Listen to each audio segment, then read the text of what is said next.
Warning. This podcast features the truth about owning and operating mobile home parks.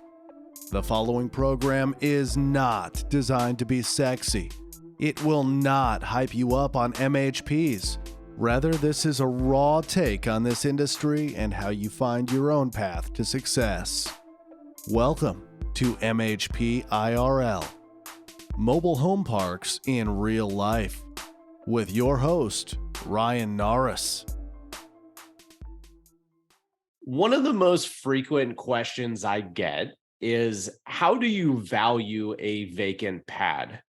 And I figured I'd bring in a longtime friend of mine, got started way back in 2015 like I did. Similar size, similar age, similar philosophy. Someone I could not convince to come onto my podcast until right now, so I don't really believe it's real. But Brad, dude, welcome, man. For those who don't know you, tell us who you are, what you own, and a little bit about you. What's up, Ryan, man? Thanks for having me on. Brad Turner, Virginia boy. I'm 40. I don't know how old you are, but single dad to 4 kids, just grinding away. Like I said, grew up in Virginia. My parents, both worked 3 and 4 jobs at a time, so I know hard work. Played all the sports, and studied accounting and finance at UVA. And kind of while I was there, I learned that real estate was kind of my passion. So spent the next 10 years working for what I feel like 10 different companies. But as soon as I learned how a company, did something or how they underwrote deals, then I'd leave and go to another one and just jump around. Finally, 2015, started really getting into the mobile home park space and reading and listening to podcasts and just soaking it all up, whatever I could take in. Blending everyone's different strategies together and ultimately, formulating my own strategy.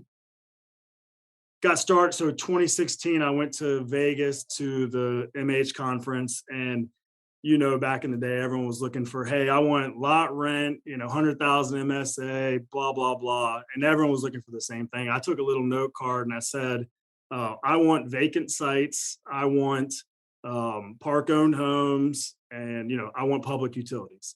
So that's how I introduced myself to all the brokers, and just getting on the phone, talking to them a lot. And then all of a sudden the deals just started coming a little too fast. We ended up buying about 6,000 sites in 5 years. COVID happened, and everything doubled and tripled in value, and got out of a lot of that then, and then kind of focused more on the development, infill, expansion play, and kind of trying to do a better job of building out these communities than what was done in the past. More amenities, clubhouses, pools, all that stuff. That's kind of our focus moving forward. But yeah, no, man, I appreciate you having me on. Brad actually has been a longtime listener.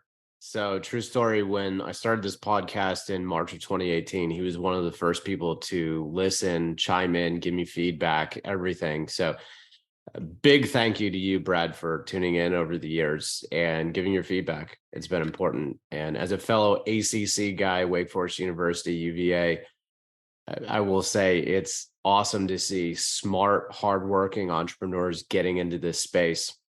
You and I were obviously rarer back when we got started, but today it's really encouraging going to MHI, Seco, all of them, and seeing smart people, good people coming into the space. Speaking of which, your LinkedIn says Brad Turner solving the affordable housing crisis. Brad, for those, again, who haven't met you or maybe have met you, don't know too much about you, talk about your why. Talk about your mission strategy and why you have that on your LinkedIn.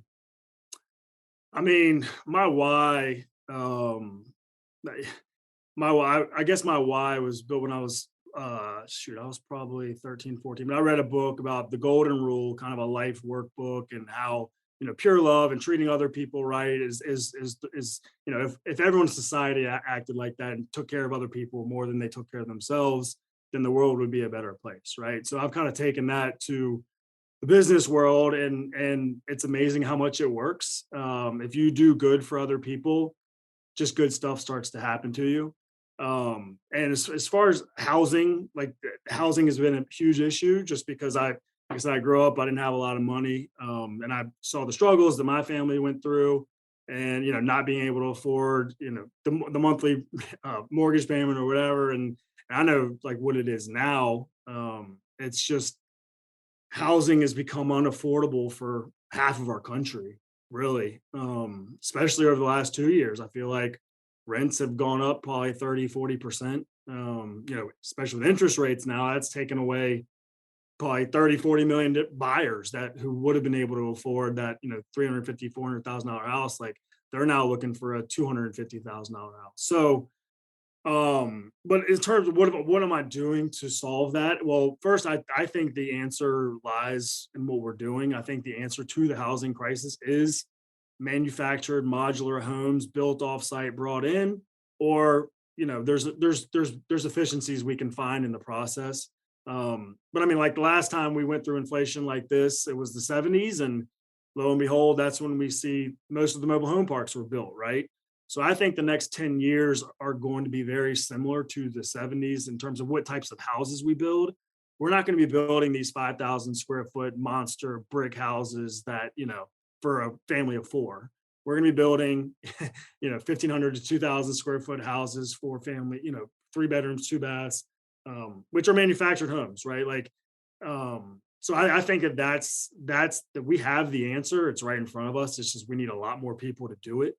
Um, Other things I'm looking at is ways to improve the manufacturing process, or robotics, and just there's a ton of different things I'm looking at, materials, and my buddy down in Texas, Justin, is doing some really cool things with different homes from different countries, and but I think that's the next 10 years here, and not only in America but in the world.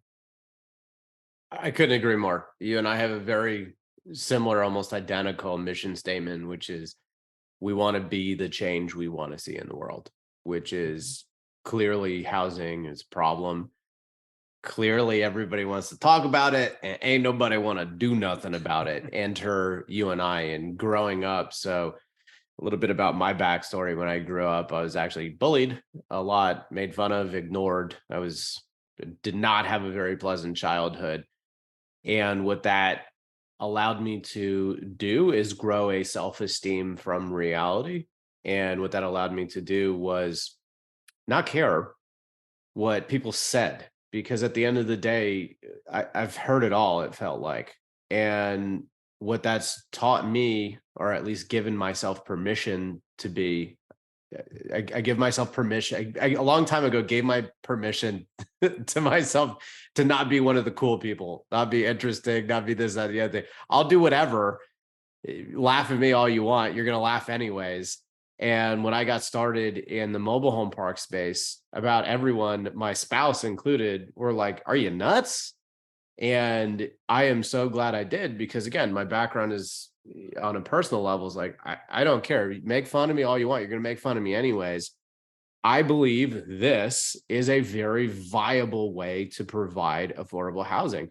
And as you and I have seen countless times over the years, Brad, governments hate them, people hate them, but slowly but surely, with people like you and people like me and a lot of you listening in, what we can do is improve this reputation, because it is, period, full stop, affordable housing, viable, safe. Oh my gosh, go study up the builds of these mobile homes. They can withstand a lot. I know when you watch, I had Gene Norman on a couple years ago, the former weatherman, talk about this, and he's spot on when he's like, look, I hate to say this, but when you work as a meteorologist at a local news company, you always get the weather watch helicopter to go fly over the trailer park because someone didn't tie their home down right, and a trailer flew over, and that looks a whole lot better than a stick built home that just has some shingles knocked all over the place, right? And so the media, like as with a bunch of different things, perpetuates a stigma that's just wrong. And so many people deserve good, clean, affordable housing, and people like you and I can provide that. But I love that, Brad. You and I could talk forever about that, because that's what gets us going, man. But for the folks who really, really, really want that question answered, let's jump right into the math. Brad, how do you had an interesting LinkedIn post recently where you said, in so many words, you would almost rather have a vacant pad than a tenant-owned home that was dilapidated, not paying, and a pain in your butt. How do you value a vacant pad? And can you dissect a little bit that comment that you made where you said, in so many words, you would almost rather have a vacant pad? Well, I mean, the beauty of it is the market doesn't value a vacant pad, right? Like if you go Right. look at the NOI at blah blah blah, it's a six cap, I'll sell it for $2 million, whatever. But like I've got these other 20 vacant sites over here. There's they got the utilities there, but so the market's going to sell you the sites and it's got 20 vacant sites. But I value the vacant sites. I mean, more. I would value those 20 vacant sites more than the 50 occupied sites, right? Because I can go, we're getting, I mean, single wides from 36 to 45,000, double wides in the 55 to $65,000 range directly from the manufacturer. But we can move it in, get the lot rent, and all of a sudden your valuation, that lot went from being worth 0 to 100,000 at $600-700 lot rent, whatever that is, right? And then also you have the cash flow on top of that for the whether you do your lease option or your rent to own or whatever you want to call it. So there's that cash flow that's free and clear essentially. If you've got the valuation of the lot, you can go refinance and refinance the new home and take back what you bought. Take your loan out for what you paid for it. So I haven't had to value vacant lots, but where their true value is, a vacant lot is really worth about $75,000. Just from a replacement cost perspective, going in and having, we're developing a bunch of this stuff now, but to develop these, it used to be like 20-30,000 a site to develop, and it's now up to 50,000 a site. Then you got your land and engineering and all the other stuff.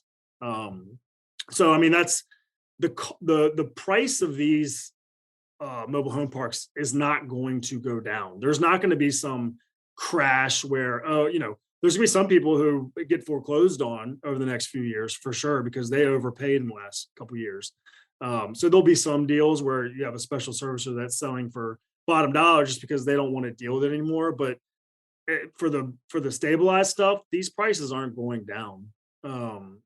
I don't think so, but I love the infill play. You get to, not only do you get to bring in a new home that, these homes last 50, 60, 70 years, hopefully more, but you get to reset to the new market rates, right? So the stuff that we were getting 10, 11, 1,200 a month, we're now getting 18, 19, $2,000 a month for the new homes. But our payback on a new home is 2 to 2.5 years. And then the increase of the valuation. There's so many reasons, but I haven't really been talking about it because the market doesn't realize that how valuable they are, especially one that has water, sewer, electric all the way to the lot already, and all you have to do is put the home on top of blocks. So I love that. I love hearing that. That's a very great way to put it, which is, what is your replacement cost? So obviously, in theory, a cost aggregation study can help you do something like that. But you're right. I remember years ago when I got started, the valuation to build out a lot was 20, 30K period, assuming no grading was involved and no other kind of permitting or zoning issues were existent. So you're talking 50K plus now, which is interesting to hear. And another kind of interesting thing I'll throw out as well is, so in other words, when you're valuing these, you should look at replacement cost. But another thing I'll throw out is, nowadays with the 1,500 plus or minus rent you can get on a park owned home or RTO, you get your money back quicker. And I remember starting New Clayton homes, and these homes were 30,000s to buy and then move in, set up, yada, yada, yada. So you're 40, 50,000 to bring a home in. And you remember, man, when we got started, 40,000 a site occupied felt really expensive. Mm-hmm. And why would you spend 50,000 all in to have it be valued 40 on the high side Well, I'll tell you what flipped it is now you're seeing some things trading for 100,000 a site. So for example, in Asheville, North Carolina, sleepy little town of plus or minus 400,000 people. It's boom town out there, by the way. But they just had a massive portfolio trade for about actually, I think two, by the way, two portfolios trade for 100,000 a site. So when you're looking at it that way, all of a sudden, if you buy these things, you spend 50K because your infrastructure is already there, buying a brand new home, moving it in. By the way, one big reason why the stuff in Asheville traded for 100,000 a site, new homes, new homes. So in other words, just kind of want to put my slant on Brad's post on LinkedIn, which is just like, look, you have an old dilapidated mobile home, maybe tenants aren't the best in terms of keeping their yard clean and kind of a pain in the butt for X, Y, or Z reason, versus a brand new home that is going to take you from, 50,000 and occupied to 100, because again, we're valuing these on cash flow. So again, don't want to get into, the ethics of, all right, well, somebody's already there. How can you boot them out of that home? That's their home. They own it. We've all seen the headlines and everything. From Brad's perspective, it's like, look, I don't even want to have that discussion. Economically, it makes sense to bring in a new home, period. But what if I don't have to go and non-renew and boot out someone with a home that's not even going to be moved anyways? So at least from a purely mathematical standpoint, that's interesting you threw out the number 75K. But look, this is an NOI driven space. That's how you value your parks, is by NOI and cash flow. And if you're bringing in a new home and you're keeping it a park owned home and even RTOing it, I mean, dude, you can get some insane valuations. And real quick, before I ask you my next question, I want to throw out another thing. You mentioned no major price adjustments to mobile home parks. I could not agree more. I think what happened for decades is mobile home parks were undervalued and rents were artificially low. Yep. The onus is on people like you and I, Brad, to march rents up to a fair lot rent ethically as we can without going over market. The onus is on us to do that. But the thing is, again, it's an NOI driven business. So if lot rent's been artificially low and people haven't want to buy these things, and oh, by the way, banks haven't wanted to lend on them, price ain't going down. Now, maybe in the short term with higher interest rates, we take a haircut on our valuation, but it ain't going back to like 10 caps everywhere. It's just not going to happen. No, no. Yeah, I mean, and like I said, we take care of our residents, we take care of the communities. Mhm. We have a management company, we have a construction company, we have a homes company, we have a moving company, we have a paving company. I mean, we go in there, do all the utility infrastructure, take all the abandoned homes out, pave the roads, put playgrounds up, cluster mailboxes, and what is Daniel's? I haven't done those, but he's doing pickleball courts, which I want to try that. But we make it like a great place to live. Like I want to live there. I want to raise my kids there. Like there's just kids running around and bikes, and it's like it's so good to see versus when we buy it and it's like, there's 20% of the tenant base that's just killing the whole community because their yard is trashed, or they have some there's drugs here, or there's this and that over there. Like you just get rid of them. Like, hey, you're not going to pay on time, or you're not going to follow our rules, you're gone, and we'll get a good person in here to take your place, because there's a lot of people looking for housing. I mean, I don't know what your applications look like, but ours are up tenfold over the last couple of years. It's insane. Yeah. And I think a big reason is people are finally starting to realize it's viable housing. And I think that's maybe coming out of desperation because of the dwindling supply in general. But fuck, man, I've moved in so many first-time mobile home owners and followed up with them. I remember one gentleman a couple years ago didn't speak a word of English, so I was talking to him in Spanish, and I was trying to delicately ask him, like, why? What do you do? Like, not in a negative. I got you. Just kind of like, just walk me through your thought process. And he looked at me and he's like, I'm a construction worker. I was paying $1,000 a month to rent something. Mind you, this is a couple of years ago. It's pre-COVID. I was paying $1,000 a month to rent, and now I'm paying $500 in lot rent. I own this home. I can fix it. I can rent it out. It's a bona fide asset.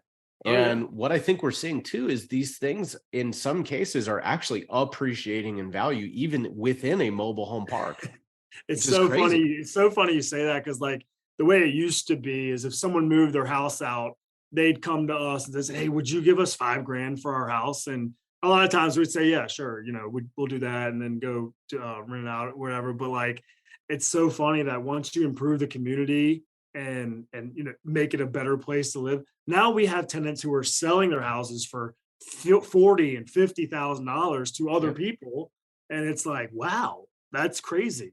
So I never thought that would happen. That's been a new change. But I think you and I, as well as a lot of listeners, Andrew Keel, for example, is a good one. There's a lot. Daniel, you mentioned him earlier. I've had him on the podcast a couple of times. There are a lot of smart people, younger folks like us, that are entering this space and just bringing awesome ideas. And it's mobile home parks done right, done the way it should have been, because way back in the day, it was next to nothing to move these mobile homes. So you talk to the really folks who've been in it since the 70s, 80s, they're like, dude, we'd have a list of people waiting to move in, even in rural markets. And I didn't have to do anything. They just show up and rent was $100 a month. And why would I buy your home back? It's like, get it out. I've got someone right behind you who's going to move on in. Now it's, 5 grand plus just to move it single wide, double wide, even more, plus deck, skirting, electrical, yada, yada, yada. It's just it's just different. And the thing is, I really want to see it done right, which again, that's another thing I want to talk about in a little more depth later, Brad, is we have a chance now together, not just me and you, but everybody listening in, to usher in the next generation of what mobile home parks ought to be, probably should be, and how good they can be, and all through the idea of improving affordable housing. So yeah, we're going to see some pretty crazy things that we didn't think was going to happen, like something literally with a title, appreciating. mhm. Yeah, I mean, my partner always jokes, but he's like, one day the government's just going to buy all of the mobile home parks. I hope not. No, not they won't be buying mine. Yeah. But no, I mean, it's in terms of like, yeah, we had this opportunity to do it right and to do it better than it's ever been done before. So that's kind of what we're doing in developing a lot of communities right now.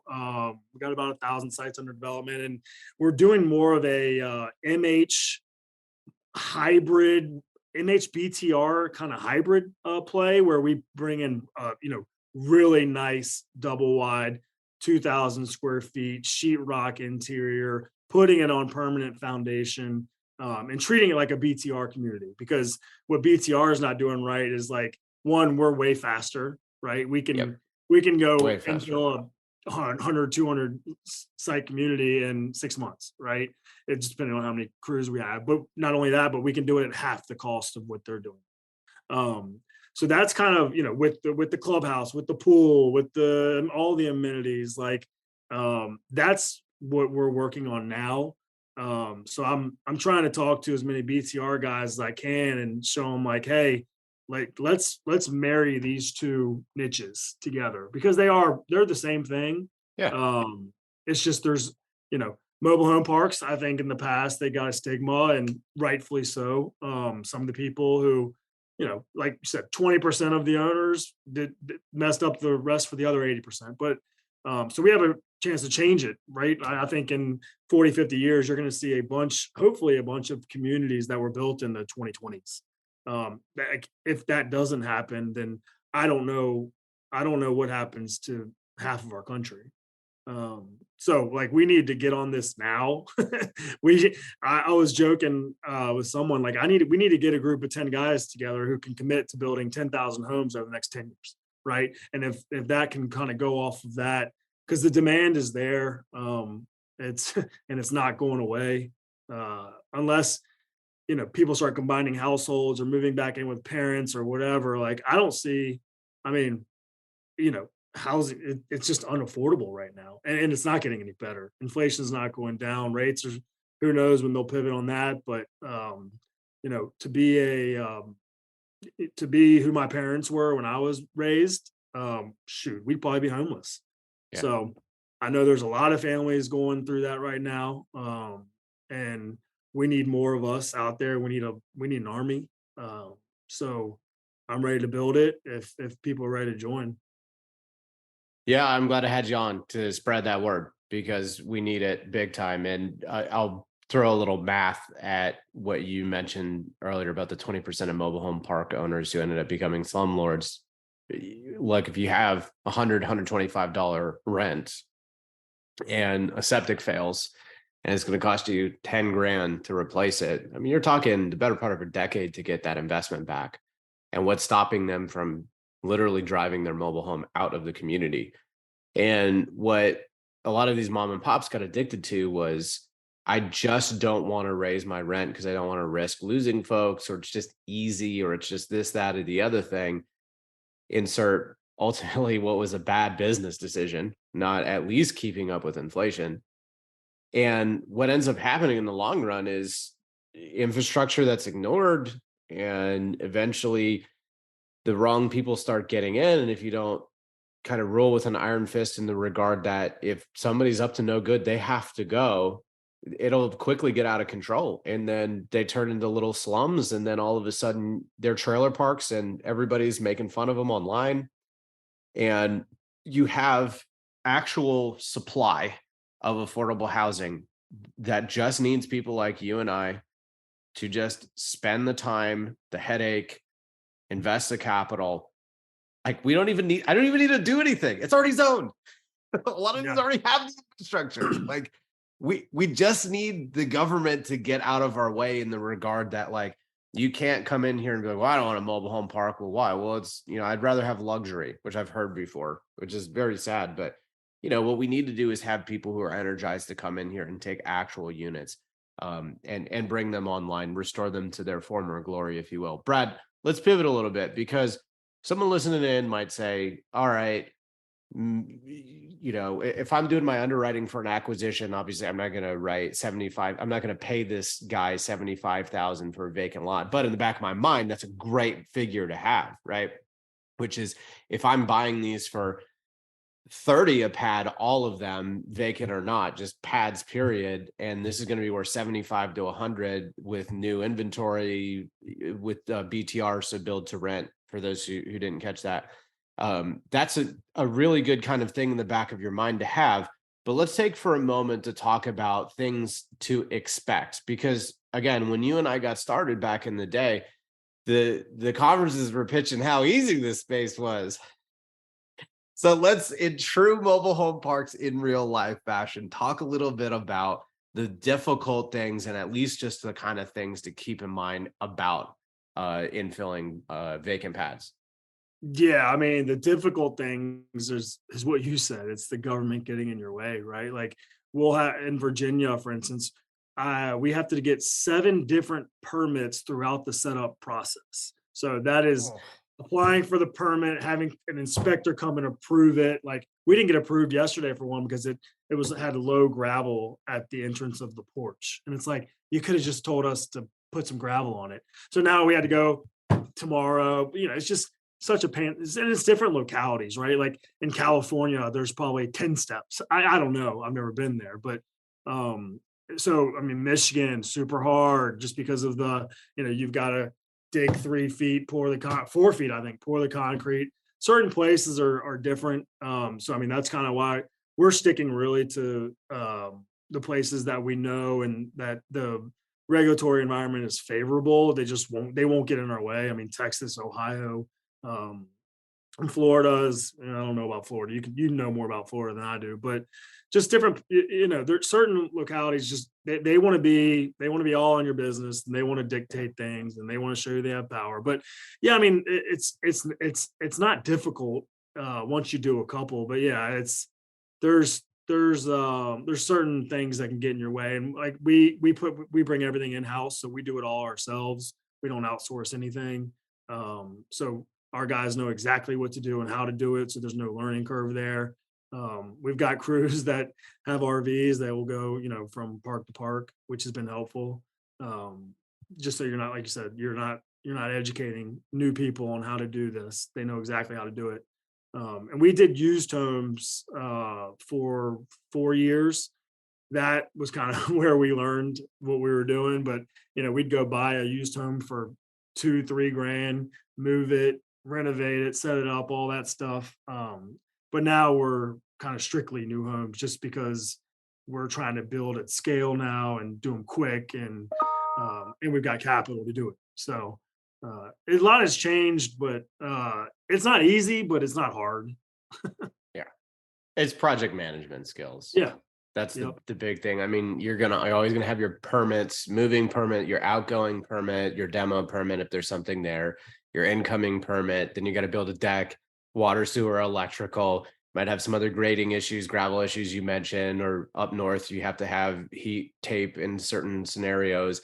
You're always going to have some markets where you have that one guy at the code enforcement, building code, or inspector department who's Yep. just interested in nothing more than whacking you with his power stick. It's a lot of execution risk for sure, but it's well worth it. And I agree. If you're going to infill and scale, you have to do it new, or at least you don't have to. But I strongly recommend you go new. It's way more reliable. You know what you're going to get, when you're going to get it for the most part, and it's going to upgrade the quality of your community. So I couldn't agree more. Brad, talk to us about how you personally do due diligence on a vacant pad. I'm the wrong person to ask because I don't do it. But when I did used to do it, yeah, I mean, you want to see the water, the sewer, the 200 amp electrical. You want to make sure that it's flat. Like, that's why we love parks that have had homes there before, because a home has been there, and all you have to do is go put one right on top. But yeah, I mean, if there's expansion play where we've got to go, take some trees down, do the grading, all that. Like I said, it's your cost is about 50,000 a site. And if you're going to go buy a house, set it up for another 50,000, you're going to be in 100 grand. But if you're going to get 1,500, 16 and 1,700 bucks a month, you're okay with that, right? Especially if you bifurcate and make the lot rent 800-900, because that's eventually where you're going to get to the whole community in 5, 6, 7 years. Right. Like we kind of we go up 25 bucks a month, I mean a year, I'm sorry, just so the tenants are used to it. Like, hey, first year rent's going up 25 bucks. um but the people that we move a brand new home in, their rent essentially is going to stay the same Right. for the term. So you're going to come in at the 5 years from now type of rent, essentially the lot rent portion of the lease purchase that we do. But anyway, like, yeah, there's a ton of creative stuff you can do with the lot rent and the new homes and selling the homes, which hopefully I think Fanny and Freddie are starting to do some chattel stuff now finally. So hopefully we get that. That would be huge if our residents could get actual loans. That would change the game. Like Yep. normal loans that people are used to getting. That's why we're doing the permanent foundation in some places. Uh, but yeah, I mean, we're essentially, sometimes if we go long and buy the house then and do our lease purchase option at the end, we're essentially the bank, right? We're doing the financing for them. Um, but that's been successful too. So doing whatever we can to get people in. Love to hear it. And just briefly, I'll answer my own question. I would say you're not going to scope every single line. It's just impossible. What you generally speaking want to do is verify sewer, water, and electrical are in a spot. You can mark it off and say that's a vacant pad, and also get your zoning verification letter too. So you have Yeah, something from the city basically saying, yep, these are viable vacant pads. You can infill them. We're not going to get in your way. Your grandfather, yada, yada, yada. that's You a brought great up point. Yeah. you brought up something interesting, which I want to hit on. Obviously, we've seen 21st century program for financing, First Bank, formerly Clayton Bank, Vanderbilt. It's a lot of really interesting ways you can finance new homes. They're easier to finance for a lot of reasons. It's cleaner, easier to do the accounting. What about for a used home? Have you ever used financing to bring in used homes, or in your experience, is it new or bust? So we worked with Clayton Bank. I think they're now their First Bank, and they gave us a line. I want to say it was like a $2 million line for used homes. I can't remember how it worked, but I know it was like 9% money, and it ended up like eating away a lot of when we went to sell it, all the fees and stuff on it. I was like, oh, I'm not doing this again. Let's just pay cash for the used homes, and we do the same for new homes. We pay cash. I've used 21st. There's some things I don't like about them, but I mean, it's good that it's they're helpful if you don't have the cash to buy the new homes for sure. So I want to reiterate, back 2016 when Brad got started, he was very, very different, saying, I want vacant pads and park owned homes. Now there's a lot of folks playing that game, which is good to see for a lot of reasons. But Brad, tell us, for new folks listening in who haven't bought their first mobile home park yet, who are listening to this and they're going, this sounds something up my alley. Like, I'm good with local permit guys. I don't mind buying something sub 20 a pad because there's a lot of infill. I can go sort all that stuff out. What would you tell someone looking to get into the game right now with a limited amount of capital? Would you encourage them to seek infill, or would you say infill is more of a capital intensive game, so you should probably get a couple under your belt first? What would you say to those folks listening in? Well, I've never put a dollar of my own money into any deal, so you don't need money to do this. I um, second that. but no, so but I've underwritten a ton of deals. You got to learn. I listened when I first started with this, listened to all the podcasts, all the books, with Deals on Wheels to your podcast, to Jefferson Lily's podcast, which is great.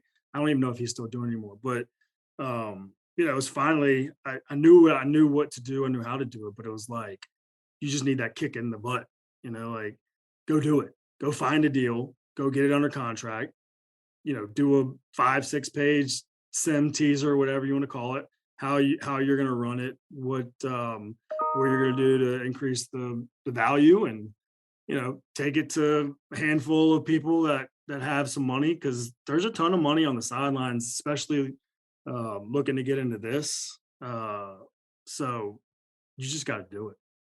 I couldn't agree more, man. The only thing I'll disagree with you on is that I personally put my own money in deals now. Back in the day, I couldn't. But look, I love that. Whether you continue to not, or you don't upfront, or you do a little bit, whatever path you choose, like, I really am so glad to have Brad on here, because he's so like-minded in the regard that you just don't need money to get started. I see it so frequently on the Facebook Mastermind Facebook group that we have. Every now and again, a new member will post to the little weekly, daily questions. I don't have any money. I need to wholesale some deals first, or I need to do this, that, or the other thing. You do not need money to get started. You do not need experience. If you're crazy like me and you're willing to go move into a mobile home, which, by the way, after listening to Brad, it's not crazy anymore. These communities can be so nice, right? So what I'll say is, Brad, I cannot agree more, man. You don't need money to get started in this business. You just don't. That being said, perfect transition to the last bit I wanted to talk to you about here, which is encouraging good would-be entrepreneurs to get off the sidelines and get in the game and bring your good ethics. Brad, what are some of the things that you've seen, kind of disturbing trends, if you will? And right before we hit record, you and I were saying a big reason you and I do what we do, and a big reason why you're finally willing to come public on the podcast is, you, like me, we just want to help good people get in the game.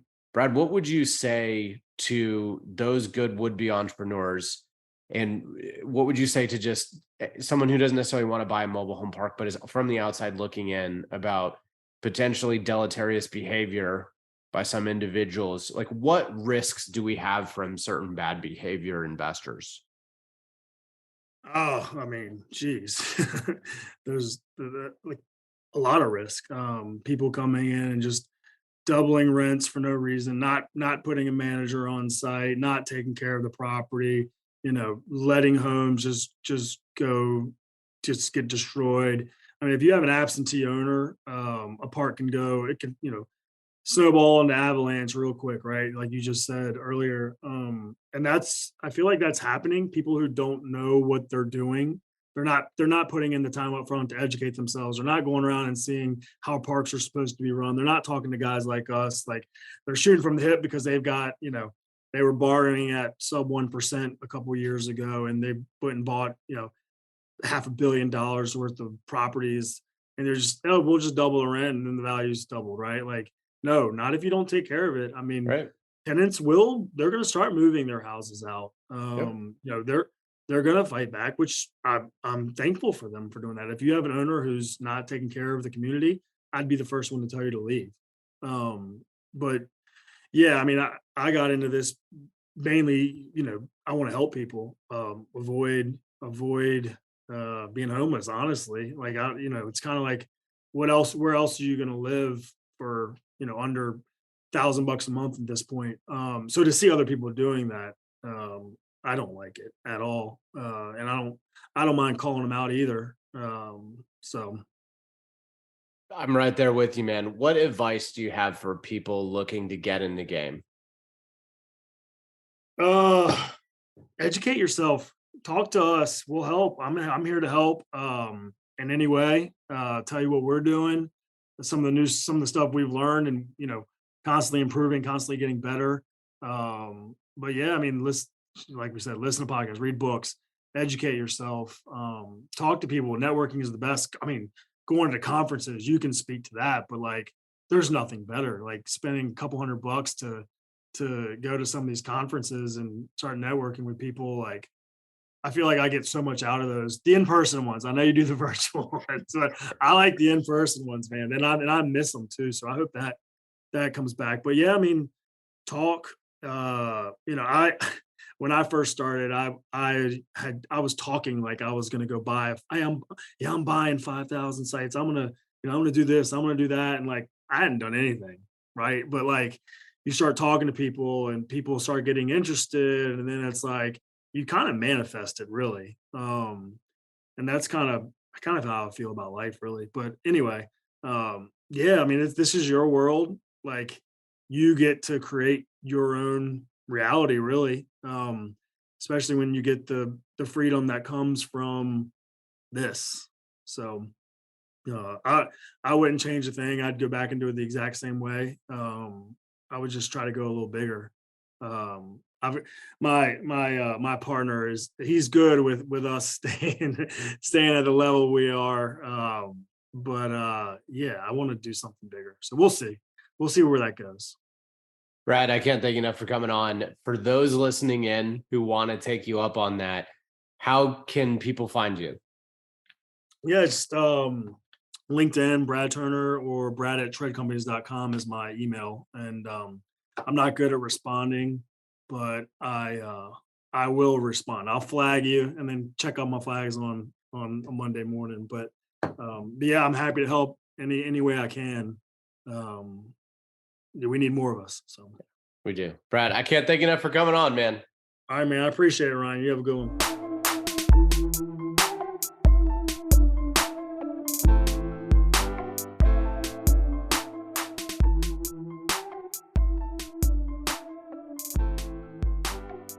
Entrepreneurs make mistakes, but with the overwhelming amount of free information out there, you don't have to be doomed to making those same mistakes. You just have to find a consolidated version of the most important information.